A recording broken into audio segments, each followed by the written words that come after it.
Welcome back, guys. It is day 2 at the World Championships, Tuesday the 7th. We all do feel like we need a holiday, honestly. Yesterday was brutal. The Wi-Fi at the hotel's not great, so in the end we had to stay up really late editing, getting that footage done because we couldn't get it back to the UK to get filmed, so that probably deserves a subscribe. But today we're just going to head to the training hall. It's also the first day of the competition. I think we've got the 55 A session for the men's, and then from here on out it's going to be 2 or 3 A sessions every single day. So every team should turn up. They've all got a slot at the training hall. Whether or not they're all here yet in Uzbekistan, we don't know, but hopefully we'll see everybody, but we'll find out. So that wraps up the first session. We had Team Ghana, Cameroon. We got a load of footage of those. I was actually in the competition venue. I wasn't able to be here and watch it because we only had one media person here at a time. So Nick, who's behind the camera now, he was the one filming this.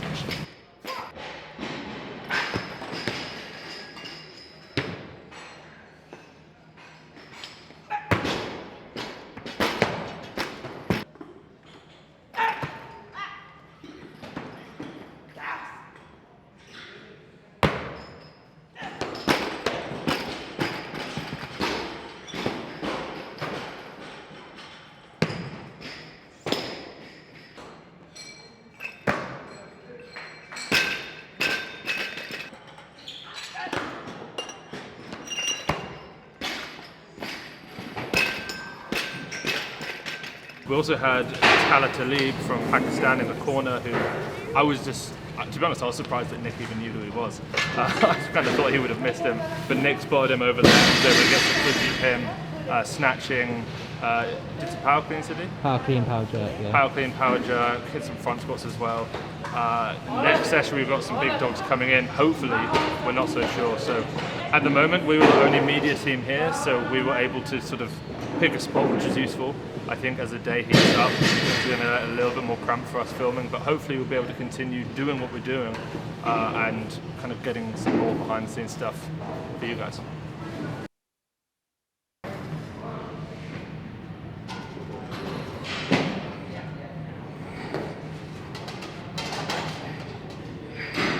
So we just had another training session.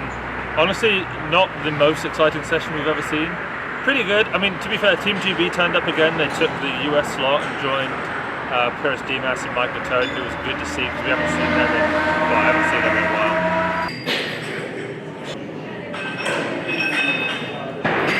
Sarah hit 120 clean and jerk. Freya did a few different lifts as well, as did Jess. Team Jamaica turned up. That was fun. Got to know them because I didn't particularly know them. Was able to watch them lift, hit some, again, not massive weights because they just arrived last night as well. They're on the same flight that Nick and I were on, just a day later, so they were exhausted. Japan was there, again, nothing huge, so just got a few different lifts. We're going to head back now, try and get our media accreditation passes because up until this point things have been somewhat lax, but I think things are going to sort of hot up in terms of how difficult it is to get access into different places. So we're going to go back to the hotel and try and grab hold of that. So just got back to the hotel, finally got our accreditation. So F, which on the back you've then got this list of all the different things you're allowed to do. Ours is just media, but there's athlete and coach, technical official, doping, guest, all of these sorts of things. So good to get this because it means we can travel everywhere. So this is where we eat, and we basically get like a buffet every single meal, which is amazing. There are 4 hotels, I think, for this whole competition. We're in the international hotel, which happens to be one without any athletes. It's just it's basically where the IWF goes. So if you're on the IWF board, or you're sort of official outside of that, so you're in doping testing, or you're on the jury, something like that, media, so that's why we're here, then you get put into this hotel.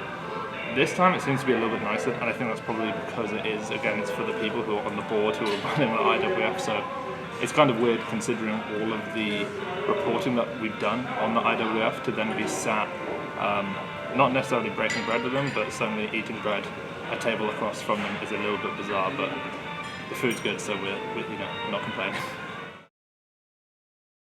So that was one of the first sessions we've done where it was genuinely just pretty packed. Lots of athletes, lots of coaches, and it was also the first session where they enforced the little area for the, well, not the first, but one of the first where they enforced where the media had to go. So it was a little bit tricky. Fortunately, Armenia came and they all turned up. We had Martirosyan, we had Lalian, the new super heavy.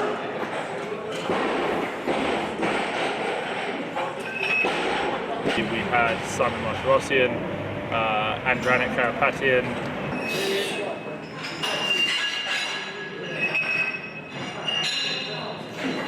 Hakop Makrityan. It was a full team. Standard kind of Armenian training, honestly, for their first session. They all muscle snatched and did overhead squats. They all did a little bit of power clean and push press. Martirosyan taking the weight up to 160 kilos for a few push press. Everyone else down at around 130, 140, including the supers, which just shows how strong Simon Martirosyan really is. He then did some back squats, as did everybody else. Some seated strict press up to, I think it was 110 kilos for a triple, which is, I mean, impressive on a strict press, let alone when you actually sat down as well. In the far corner where there was Kwo and Chun with Taiwan, we could barely see them. To be honest, the whole media section, including Gregor and Nat from ATG and Hook Group, were getting pretty annoyed with the whole thing as well. Fortunately, we were able to get some, but it's not ideal circumstances here. Over there, we've got a marching band who are getting ready. Getting ready for the opening ceremony, which is currently going on in there, which is why it might be a little bit loud. Finland were there. I'm trying to think who else was even in that session. I was so focused on Armenia, that was pretty much it.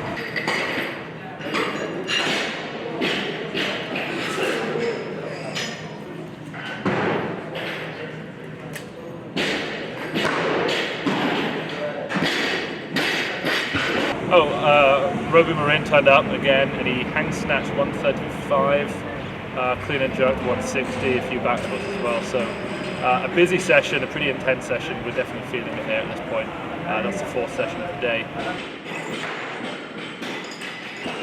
That's everything. Next session should be Uzbekistan. Again, they're in the far corner, so filming's going to be tricky, but we'll do our best. We'll see how that one goes. So penultimate session of the day, David Leety down in this corner right here snatched 161 kilos, front squatted 250 kilos, which it's a lot, but also for him, I mean, he's front squatted 200 kilos before, so it's easy work for him. Excitingly, sort of directly opposite him on the other end of the platform or of the training hall was Coach Mohammed Toychev from Turkmenistan, who was basically mirroring David entirely. They had the exact same workout, snatches, front squats, and they were just going back and forth, staring each other down, which was pretty cool.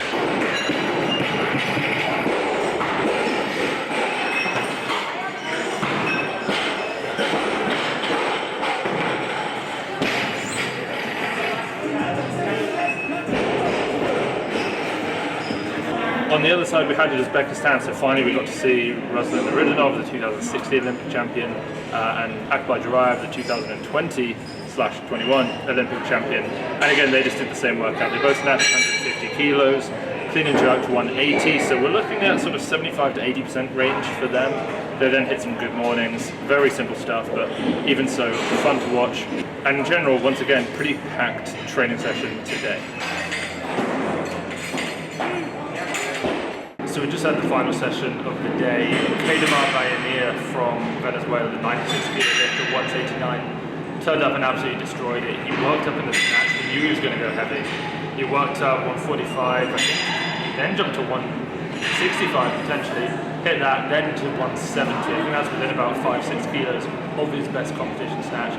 He hit at 170 for 2 singles, made it look like it's probably going to be an opener, which in this new 96 kilo category, I mean, at the moment, with the lack of some of the high level talent, that's like, you know, that is way up. So 170 to open with, hit that for 2 singles, that looked great. He then worked up in a clean and jerk, took huge jumps up to 200 kilos. Again, I think that's 17 kilos, I think he did 217 off his best.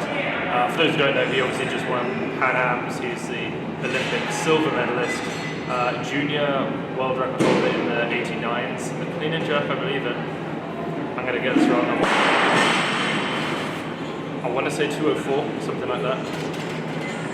And then he did some back squats, and we know he's got incredible leg strength. So he just works up in 25. So, well, actually he doesn't. He went 120 170, 220, so he was just chucking slabs on. But he squatted the 170, loaded the 220, sat down for about 2 minutes.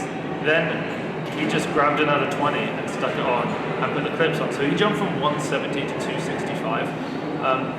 And he's so strong, I'm not even convinced that he knows. And he's so strong, I'm not even convinced that he knows that he did that. He may well have just forgotten that he did take the lift and then just make that jump all the way up to 265 kilos. And it probably feels like nothing to him because his front's got 280. So phenomenal session from him. I'm about to run up now, find out what happened in the 55 because Nick has been filming that.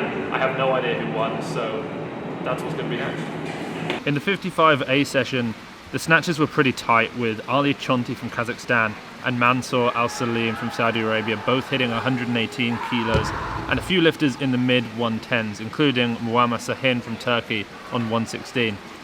Al Salim missed a shot at 120 on his last attempt.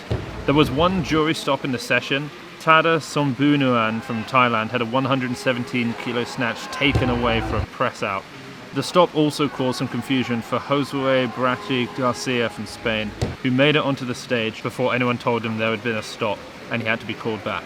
On clean and jerks, it became apparent that Chonti was the outright favourite for the total. Sahin opened light and only managed 127 kilos and was out of the running early.